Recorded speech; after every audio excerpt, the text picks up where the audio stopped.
अस्सलाम वालेकुम फ्रेंड्स, कैसे हैं आप लोग? क्या हाल है? उम्मीद करती हूँ इंशाल्लाह ताला सब ठीक होंगे, खुश होंगे। आज जो रेसिपी मैं लेकर आई हूँ वो ईद स्पेशल के हवाले से है और वो है कोफ्ते। आपको पता है कि अब बकरा ईद आ रही है, ईद उल अज़हा, तो इस मौके पे मज़े मज़े की डिशेस लोग बनाते हैं घरों में। तो इसलिए आज मैंने सोचा कि आप लोगों के साथ कोफ्तों की रेसिपी शेयर की जाए। तो मैं बता देती हूँ कितना सामान मैंने लिया है, क्या किस क्वांटिटी में क्या चीज़ है। तो 1 पाव मैंने ये मशीन का कीमा लिया है बग़ैर हड्डी का। एक हड्डी हम टेस्ट के लिए ऊपर से डालेंगे। वैसे कोफ्तों को जब हम बनाएंगे बॉल, तो उसमें तो ज़ाहिर है आपको पता है बग़ैर हड्डी का ही कीमा चाहिए होता है। इसे धो के मैंने अच्छी तरह साफ़ कर लिया है। 2 बड़े साइज़ के आलू हैं। आपकी मर्ज़ी है, आप आलू डालना चाहें या ना डालना चाहें, ये ऑप्शनल है। हमारे घर में खाए जाते हैं इसलिए मैं डाल रही हूँ। 4 बड़े साइज़ के टमाटर हैं जिसे मैं ग्राइंडर में पीसूँगी ग्रेवी बनाने के लिए। 1 बड़े साइज़ की प्याज है, इसे भी मैं पीसूँगी। और 3 टेबल स्पून मैंने ये चने लिए जिसका मैंने छिलका उतार लिया है।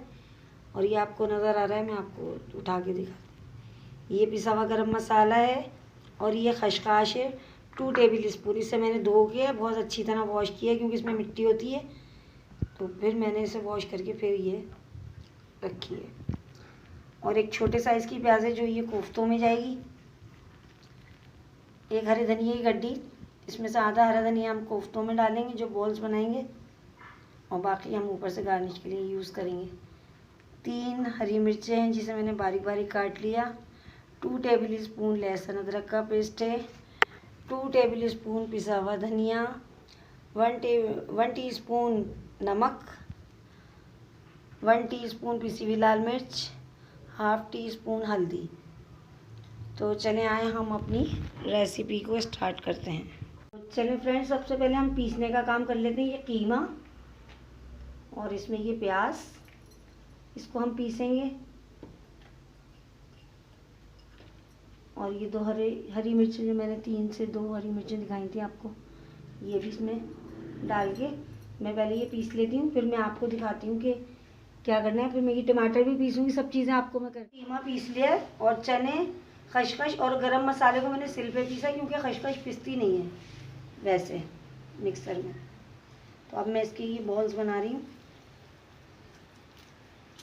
थोड़ा सा हाथ को टाइट इस तरह हाथ में रख के, आपकी मर्ज़ी है आपको कितने साइज़ की बनानी है।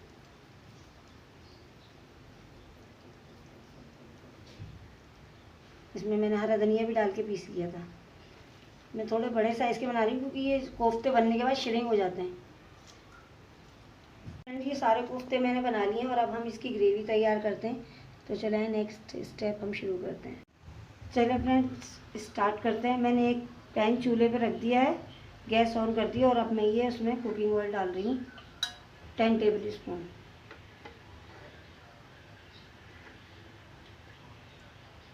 तो हमारा ऑयल अच्छी तरह हीटअप हो जाता है तो फिर हम इसमें सबसे पहले प्याज डालेंगे।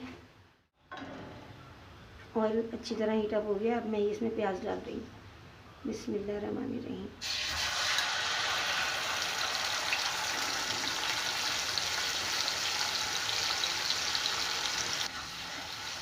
पहले मैं ये प्याज ब्राउन करती हूँ, फिर नेक्स्ट आपको मैं दिखाती हूँ क्या करना है।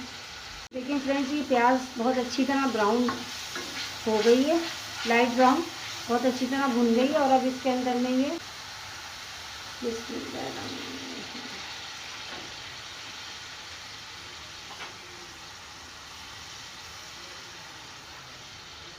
मैं बहुत अच्छी तरह भूनूंगी।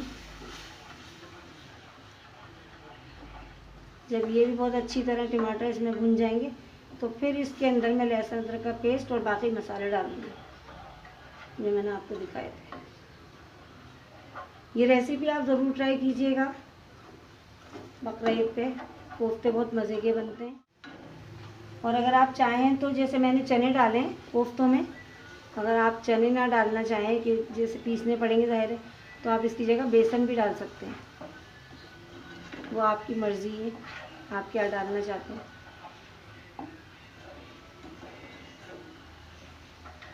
चलें मैं ये टमाटर भूनती हूँ। फिर अच्छी तरह जो है भून गए इसमें, और अब इसमें मैं लहसुन अदरक का पेस्ट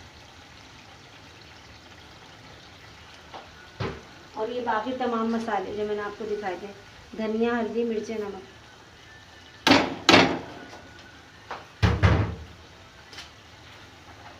अब ये डालकर आप इसको मिक्स कर लें बहुत अच्छी तरह। मिक्स करने के बाद आप इसे भून लें। आप ये कितना अच्छा थिक इसका जो है मसाला बना है और इतना स्मूथ है ये, क्योंकि हमने दोनों चीज़ें पीस के इस्तेमाल करी, टमाटर भी और प्याज भी। इसकी ग्रेवी बहुत अच्छी बनेगी। तो आप इसी तरह इसको कीजिएगा। ज़रूरत होगी भूनते वक्त थोड़ा बहुत पानी मैं इसमें डालूँगी।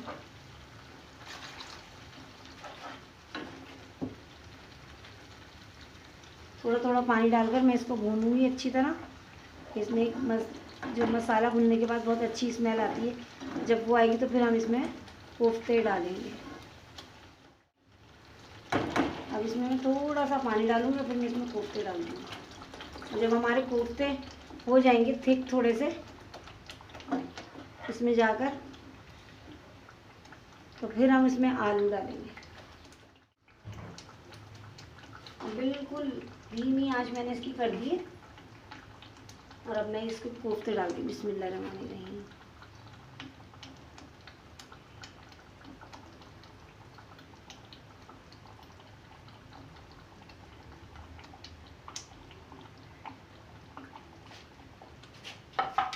देखें अब ये मसाला भुन गया, मैंने इसमें कोफ्ते डाल दिए। एक हड्डी का टुकड़ा था मेरे पास, वो मैंने डाला और ये थोड़ा सा मैंने पानी डाला इसमें। और अब मैं इसको कवर करके रख रही हूँ तकरीबन 20 मिनट के लिए। तो 20 मिनट बाद में आपको दिखाते हैं। देखते हैं 20 मिनट के लिए मैंने ये रखे थे कोफ्ते, ये किस कंडीशन में है।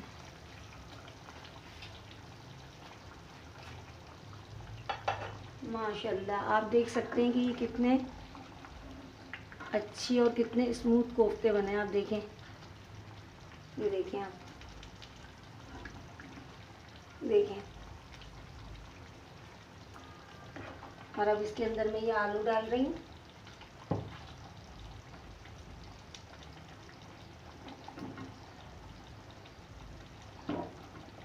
और ग्रेवी के लिए थोड़ा सा मैं पानी डालूंगी। ये आलू गल जाएंगे तो हमारे कोफ्ते तैयार हैं। 1 गिलास में इसमें पानी डाल रही हूँ और अब मैं इसको कवर कर रही हूँ तकरीबन 25 मिनट के लिए। हमने जो 25 मिनट के लिए आलू गलने के लिए रखे थे वो किस कंडीशन पर आ रहे हैं।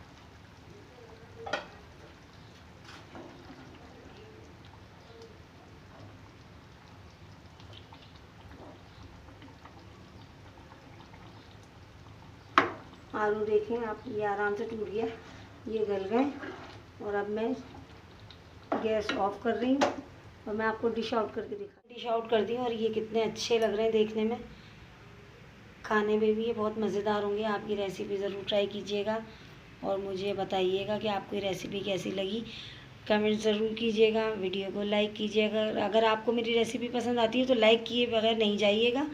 और जो नए आने वाले हैं उनसे मेरी रिक्वेस्ट है कि आप चैनल को सब्सक्राइब कीजिए, फ्रेंड एंड फैमिली के साथ वीडियो को शेयर कीजिए, वीडियो पे कमेंट्स कीजिए। आपके कमेंट्स से मुझे पता चलता है कि आपको मेरी रेसिपी कैसी लग रही है। मैं आपको जूम करके भी दिखा देती हूँ, आप देख सकते हैं कितने परफेक्ट कोफ्ते ही बने हैं।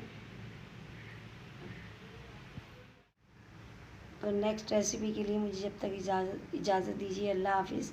ज़िंदगी रही तो आपसे इंशाल्लाह फिर मुलाकात होगी किसी अच्छी और नई रेसिपी के साथ। तब तक के लिए बहुत सारा प्यार। अल्लाह हाफिज़।